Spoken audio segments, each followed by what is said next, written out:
Assalamualaikum warahmatullahi wabarakatuh. Perkenalkan, nama saya Tasya Rahmawati dengan NIM 120401293. Baiklah, pada kali ini saya akan berargumen mengenai pertanyaan yang diberikan Bapak dosen kita, yakni Bapak Dr. Andus Widodo MPDI selaku guru mata kuliah Filsafat Ilmu. Baiklah, untuk tidak memperpanjang waktu, kita masuk ke dalam persoalan pertama, yakni mengenai problema dan ruang lingkup filsafat itu bagaimana. Kita sama-sama tahu bahwa filsafat itu adalah ilmu yang berusaha menyelidiki sesuatu untuk memperoleh sesuatu kebenaran gitu. Atau juga dapat dikatakan filsafat ini adalah ilmu yang sifatnya itu radikal, sifatnya itu menyeluruh. Dia itu berusaha untuk mengupas sesuatu apa yang ada di dalamnya. Sedangkan ilmu ini adalah sesuatu yang diperoleh dari suatu persoalan atau suatu permasalahan, baik itu di masyarakat atau di lainnya, sehingga terciptalah ilmu. Ada permasalahan, ada ilmu yang menyelesaikannya gitu. Maka sesuatu yang menjadi dasar dari problema atau permasalahan dalam filsafat ilmu itu yakni bagaimana penyimpulan ilmiah itu dilakukan sehingga menghasilkanlah sesuatu teori yang dianggap benar atau valid. Ada 3 problema dalam filsafat ilmu, yakni tak terlepaslah dari aspek yang 3 ini: ontologi, epistemologi, dan aksiologi. Pertama ada ontologi. Ontologi ini adalah ilmu yang mempelajari tentang keberadaan sesuatu yang sifatnya itu konkret, yang sifatnya itu nyata, wujudnya ada, pasti gitu. Maka dapat dikatakan ontologi ini adalah ilmu yang mengkaji objek yang ditelaah dari suatu ilmu. Bagaimana wujudnya, bagaimana hubungan objek tersebut dengan daya tangkap pikir manusia, seperti berpikir, mengindra, merasa, dan lain sebagainya, sehingga menghasilkanlah ilmu pengetahuan. Maka dapat disimpulkan bahwa ontologi ini adalah ilmu yang membahas tentang keberadaan sesuatu yang sifatnya itu nyata, bisa dikenali oleh panca indera, dan dapat dipercaya di masyarakat. Kita contohkan saja misalnya sebuah pena. Pena ini adalah sesuatu yang nyata, sesuatu yang bisa diterima oleh manusia, dan manusia tahu ini adalah sebuah pena gitu. Maka dapat dikatakan bahwa ini adalah ontologi sebuah pena. Selanjutnya mengenai epistemologi. Epistemologi ini dia berurusan pada hakikat dan lingkup dari pengetahuan.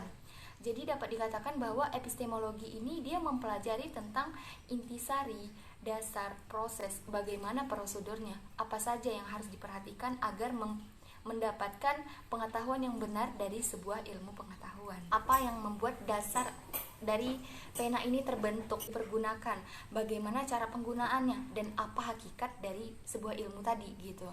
Seperti contoh kayak pena tadi, berarti kita harus tahu bahwa pena ini kegunaannya untuk menulis gitu. Dan masih banyak lagi contoh-contoh lainnya mengenai ontologi, epistemologi, dan juga aksiologi. Dan ruang lingkup dari filsafat itu tidak terlepaslah dari namanya ontologi, epistemologi, dan aksiologi.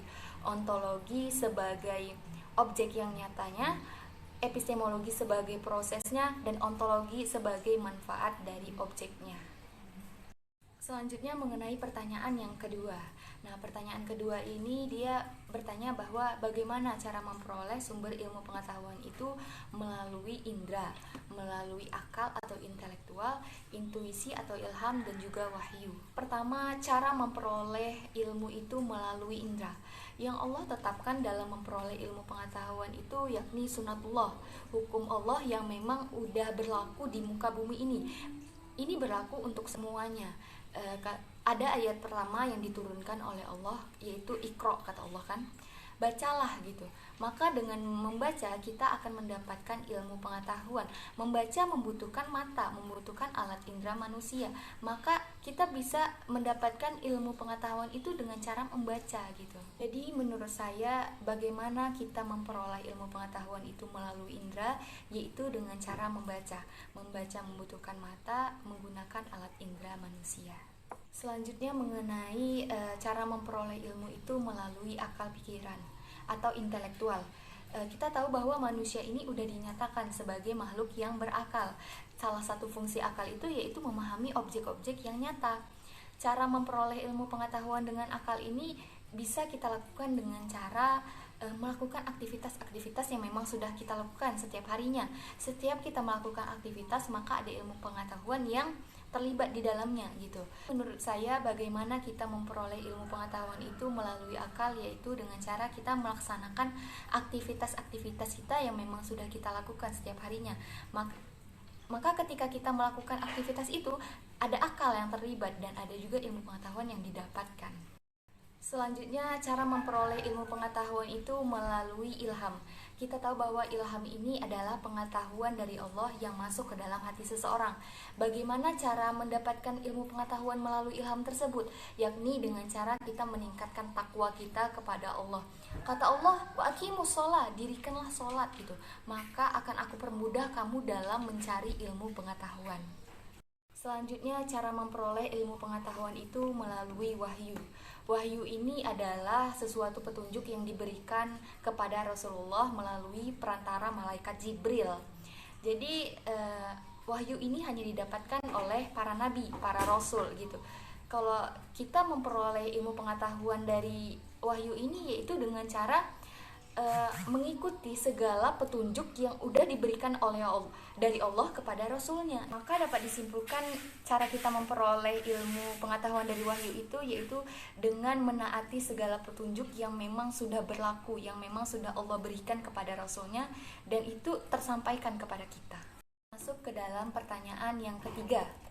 Pertanyaan ketiga ini mengenai perbedaan antara ilmu dan pengetahuan dan mengapa orang yang berilmu itu belum bisa dikatakan ilmuwan. Kita sama-sama tahu ilmu dan pengetahuan ini adalah dua hal yang berbeda. Jadi kita dapat membedakan antara ilmu dan pengetahuan ini dengan cara memperolehnya. Kalau ilmu diperoleh dari suatu permasalahan atau suatu persoalan yang memang terjadi di masyarakat atau di mana saja gitu. Sedangkan pengetahuan ini adalah sesuatu yang dimana dia itu dicari dengan cara penalaran atau pencarian pemikiran atau namanya logika. Dan itu perbedaan antara ilmu dan pengetahuan ini. Kalau ilmu ini sudah pasti benar, sedangkan pengetahuan ini belum pasti kebenarannya gitu. Dan bedanya antara ilmu pengetahuan ini, kalau orang yang berilmu ini dia bisa menerapkan ke dirinya sendiri, sedangkan orang yang berpengetahuan ini belum tentu dia bisa menerapkan di dirinya sendiri. Selanjutnya mengenai orang yang berilmu itu mengapa belum bisa dikatakan ilmuwan. Bedanya antara orang yang berilmu dengan ilmuwan. Orang yang berilmu ini belum bisa dipastikan ia memiliki pengetahuan tentang ilmu tersebut. Sedangkan orang yang ilmuwan ini adalah orang yang telah menguasai pengetahuan tentang ilmu tersebut. Makanya orang yang berilmu ini belum dapat dikatakan sebagai ilmuwan karena dia belum dipastikan mengetahui tentang ilmu tersebut. Sedangkan ilmuwan itu sudah menguasai tentang pengetahuan tersebut. Selanjutnya ada teori-teori kebenaran. Pertama ada teori koherensi, kedua ada teori korespondensi, dan yang ketiga ada teori parallelisme. Teori koherensi ini adalah suatu pernyataan dianggap benar bila pernyataan itu bersifat koheren atau sifatnya itu konsisten dengan pernyataan sebelumnya. Kita contohkan misalnya ada pernyataan yang menyatakan bahwa semua makhluk hidup itu akan mati gitu. Saya adalah makhluk hidup, maka kesimpulannya dapat dikatakan bahwa saya akan mati. Selanjutnya mengenai teori korespondensi. Teori korespondensi ini adalah teori yang menemukan kebenaran dengan menyesuaikan suatu persoalan dengan fakta yang terjadi. Contohnya seperti tadi, makhluk hidup itu akan mati, maka faktanya itu memang semua makhluk hidup itu akan mati. Saya adalah makhluk hidup, maka saya juga akan mati gitu. Selanjutnya mengenai teori pragmatisme. Teori ini dianggap benar jika teori tersebut memiliki manfaat untuk menyelesaikan suatu permasalahan. Sebagai contoh misalnya media pembelajaran itu dapat meningkatkan aktivitas dalam belajar. Terbukti bahwa media pembelajaran itu dapat meningkatkan aktivitas dalam belajar. Maka dapat disimpulkan media pembelajaran itu merupakan sarana yang efektif dalam meningkatkan aktivitas dalam pembelajaran. Dan pada pertanyaan kelima mengenai peran dan fungsi filsafat ilmu dalam mencari arti dan makna hakikat kebenaran ilmiah itu bagaimana? Kebenaran ilmiah ini mengacu kepada ilmu. Kebenaran ilmiah itu adalah kebenaran yang ditemukan dari metode ilmiah atau logika ilmiah, atau dapat dikatakan penalaran yang ilmiah. Artinya kebenaran ilmiah itu tidak datang begitu saja, tidak datang dengan cara tiba-tiba, maka harus ada namanya usaha dan metode tertentu dalam mencapainya, sehingga kebenarannya itu dapat dibuktikan keabsahannya. Kebenaran ini mengarah kepada epistemologi, yakni proses suatu ilmu pengetahuan atau prosedur dari suatu ilmu pengetahuan. Fungsi dan peran dari filsafat ilmu itu sama pada umumnya secara keseluruhannya, yaitu sebagai alat untuk mencari kebenaran dari segala fenomena atau kejadian yang ada. Mungkin itu saja yang dapat saya sampaikan. Maaf jika ada kesalahan, karena saya masih dalam tahap belajar. Sekian, wassalamualaikum warahmatullahi wabarakatuh.